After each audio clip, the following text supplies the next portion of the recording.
আসসালামু আলাইকুম। সকলে কেমন আছেন? ভালো আছেন? নামাজ পড়েছেন?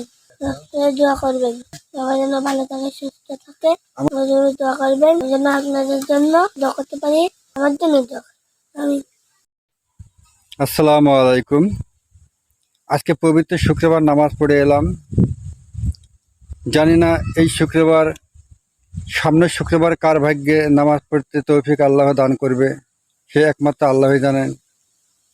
তবে আমরা সবাই চেষ্টা করব যে সবসময় নামাজ পড়ি, প্রত্যেকটা মানুষের জন্য ভালো কামনা করি, ভালোর জন্য কিছু করি, দোয়া করি এবং প্রত্যেকের জন্য দোয়া করি।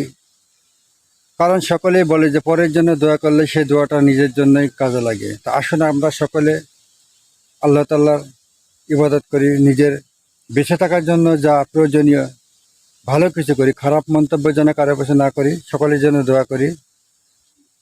পবিত্র শুক্রবার উপলক্ষে আলহামদুলিল্লাহ।